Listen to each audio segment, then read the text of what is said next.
فریال کا سوال واقعی اہم تھا۔ اس نے جس نقطے پر انگلی رکھی تھی میں پچھلے 1 گھنٹے سے اسی پر سوچ وچار کر رہا تھا۔ ساحل صاحب نے مجھ سے بے شمار توقعات وابستہ کر لی تھی۔ ان توقعات پر پورا اترنے کے لیے ضروری تھا کہ میں اپنی تمام تر توانائی بروئے کار لاؤں۔ میں نے نیا سگریٹ سلگا کر کرسی کی پشت سے ٹیک لگائی اور فریال کی حسین آنکھوں میں دیکھتے ہوئے کہا، ایس پی برکت کو جانتی ہو؟ کیوں نہیں، برکت صاحب ہی شنکر کا کیس ہینڈل کر رہے ہیں۔ پچھلے ہفتے وہ ایک چھاپا مار پارٹی کے ساتھ نتھیا گلی گئے ہوئے تھے۔ بالکل وہی برکت صاحب۔ میرا خیال ہے ساحل صاحب مجھے عام اہلکار کی حیثیت سے برکت صاحب کی ٹیم میں شامل کر دیں۔ میرا مطلب ہے کانسٹیبل یا ہیڈ کانسٹیبل کے طور پر۔ یوں میں برکت صاحب کے قریب رہ کر ان کا طریقہ کار دیکھ لوں گا اور جہاں تک میرے تعاون کی ضرورت ہوگی وہاں تعاون بھی کر پاؤں گا۔ سب سے بڑا فائدہ یہ ہوگا کہ شنکر میری موجودگی سے لا علم رہے گا۔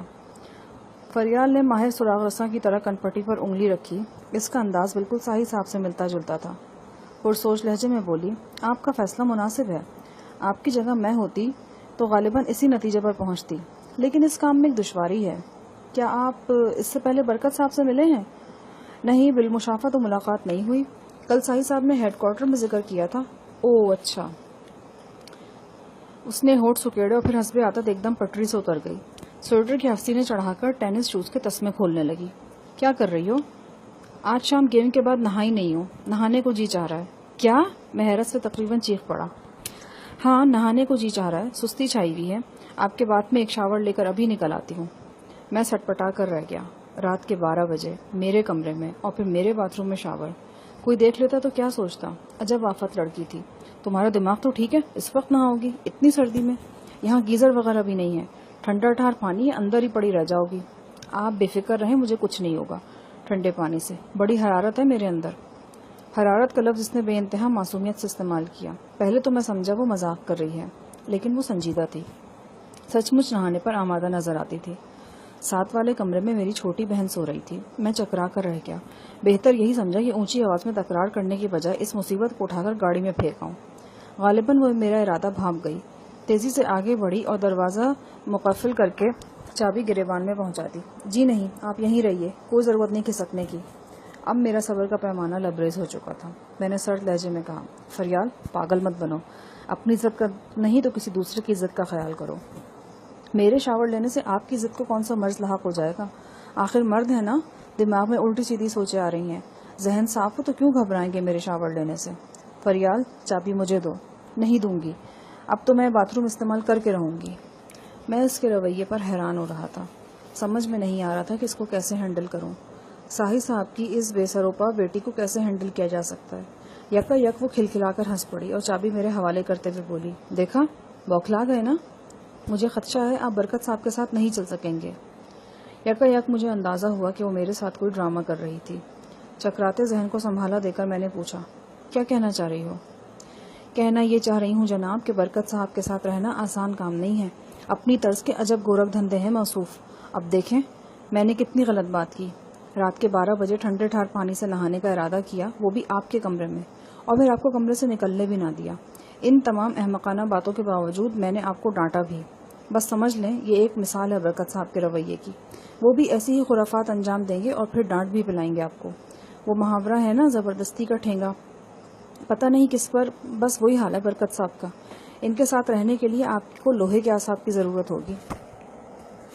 میں نے دل میں سوچا، اے فتنہ پرور لڑکی، جو شخص تیرے ساتھ 1 گھنٹہ گزار سکتا ہے وہ ہر عرضی اور سماوی آفت کا مقابلہ کر سکتا ہے۔ شاید یہی بات میں زبان سے کہہ بھی دیتا، لیکن اچانک مجھے خاموش ہونا پڑا۔ قریب رکھے فون کی گھنٹی بج اٹھی۔ میں نے ریسیور اٹھایا۔ دوسری طرف ساحل صاحب تھے۔ ان کی آواز سے اندازہ ہوتا تھا کہ وہ ابھی تک بستر سے دور ہیں۔ شاہجہان، میں نے کل تم سے ایس پی برکت کا ذکر کیا تھا نا؟ برکت آج الگ صبح ایک اہم شخص سے پوچھ گچھ کرنے شیخو پورا جا رہا ہے۔ اگر تم ساتھ جانا چاہو تو چلے جاؤ، ہو سکتا ہے کوئی کام کی بات معلوم ہو جائے۔ میرے پوچھنے پر ساحل صاحب نے بتایا کہ اس شخص کا نام مالک محمد ہے، کافی عرصہ قبائلی علاقے میں رہا ہے، اب یہاں شیخو پورہ میں اس نے ایک بڑی کوٹھی بنائی ہے اور پراپرٹی کا کام کرتا ہے۔ یہ بات سب جانتے ہیں کہ جرائم پیشہ لوگوں سے مالک محمد کے تعلقات ہیں۔ اس پر قادر زمان سے میل جول رکھنے کا شبہ بھی کیا جا رہا ہے۔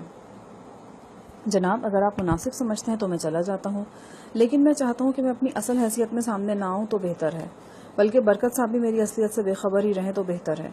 میرا خیال ہے آپ میری بات سمجھ گئے ہوں گے. اگر مجھے ایک عام پولیس اہلکار کی حیثیت سے برکت صاحب کے ساتھ اٹیچ کر دیا جائے تو مناسب ہے. ساحی صاحب جلدی میرا مدعا سمجھ گئے. انہوں نے کہا کہ تھوڑی دیر میں پھر رنگ کرتے ہیں یا ہو سکتا ہے خود ہی آ جائیں. فون بند کر کے میں نے فریال کو بتایا کہ اس کے پاپا جانی یہاں تشریف لا رہے ہیں. اس کا رد عمل میری منشا کے عین مطابق تھا. وہ جلدی جلدی گھبرا کر جوتے پہننے لگی اور گھنٹوں کی مصروفیت منٹوں میں سمیٹ کر وہاں سے 9-2-11 ہو گئی. رات دن جیسے اس کے لیے ایک برابر تھے. ساحی صاحب نے دوسری مرتبہ رات کے 2 بجے رنگ کیا. انہوں نے بتایا کہ تمام انتظام ہو گیا ہے اور میں مرکزی تھانے کے ہیڈ کانسٹیبل احسان الہی کی حیثیت سے برکت صاحب کے ساتھ جاؤں گا. انہوں نے مجھے ایک شناختی کارڈ نمبر بھی دیا. اس کے علاوہ یہ بتایا کہ میری سرکاری رائفل اور سفید شلوار قمیص وہ صبح ڈرائیور نثار کے ہاتھ مجھے بھیج رہے ہیں. اس روز الگ صبح 4 بجے ہم 2 کاروں میں سوار لاہور سے شیخوپورہ روانہ ہوئے. اس پولیس پارٹی میں ایس پی برکت اور انسپکٹر باجوہ کے علاوہ 7 اہلکار تھے. 8واں میں تھا جو اہلکار تھا بھی اور نہیں بھی. دیگر 3 کانسٹیبل حضرات کی طرح میرے پاس بھی 12 بور کی آٹومیٹک رائفل تھی. 2 کانسٹیبل وردی میں تھے اور 2 بغیر وردی کے، جن میں ایک میں تھا. جناب برکت صاحب کا مزاج ویسا ہی تند و تیز پایا جیسا سنا تھا. وہ دیہاتی علاقے سے تعلق رکھنے والے ایک چودھری ٹائپ افسر تھے. قد تقریباً 6 فٹ، توند تھوڑی سی نکلی ہوئی، پورا جسم اور کانوں پر بے تحاشا بال. بات کرتے تو منہ سے پتھر جھڑتے تھے. بہرحال وہ ایس پی تھے، اور اگر ایس پی تھے تو کوئی وجہ تھی. ساحی صاحب ان سے میرا غائبانہ تعارف کرا چکے تھے. اس تعارف کے مطابق میں لیلیانی پولیس کا ایک ہونہار اور نڈر رائفل مین تھا. کئی پولیس مقابلوں میں حصہ لے چکا تھا اور ہر وقت جان ہتھیلی پہ لیے پھرتا تھا. اس متاثر کن تعارف کے باوجود ایس پی صاحب نے مجھے آغاز میں ہی اوئے لمبو کہہ کر مخاطب کیا. پھر طرز تخاطب بتدریج کرخت اور کسیلا ہوتا گیا، یہاں تک کہ شیخوپورہ کے نواں میں پہنچتے پہنچتے وہ دوسرے ماتحتوں کے ساتھ ساتھ مجھے بھی روانی سے بھوتنی دا کہنے لگے. بھوتنی دا ان کا تکیہ کلام بھی تھا. ہر 2-3 فقروں کے بعد بھوتنی دا ان کی گفتگو میں در آتا. مثلاً راستہ بھوتنی دا لمبا ہی ہوتا چلا جا رہا ہے، وہ دیکھو اس بھوتنی دے بس والے کو کیسے اس ماں کو بیچوں بیچ چلا رہا ہے، اوے شوکے بھوتنی دے اپنے والی کھڑکی بند کر، وغیرہ وغیرہ. اس کے علاوہ بھی چند ایک گالیاں تھیں جو وہ روانی سے دہرا رہے تھے. ایس پی برکت اور انسپکٹر باجوہ کے درمیان گاہے بگاہے جو گفتگو ہو رہی تھی، اس سے پتہ چلتا تھا کہ مالک محمد پر بڑا پکا ہاتھ ڈالا جا رہا ہے. لیکن یہ ہاتھ اس طرح ڈالا جا رہا ہے کہ مالک محمد کی گرفتاری کو قادر زمان والے معاملے سے نتھی نہ کیا جا سکے. مالک محمد کو 1-1.5 برس پرانے کیس کے سلسلے میں گرفتار کیا جا رہا تھا. اس کیس میں مالک محمد نے ایک امام مسجد کو اغوا کرنے، حبس بیجا میں رکھنے اور شدید جسمانی ضرر پہنچانے کے الزامات تھے. امام مسجد کی دونوں ٹانگیں ٹوٹ گئی تھیں اور 5-6 ماہ بعد زخم خراب ہونے کے سبب وہ چل بسا تھا.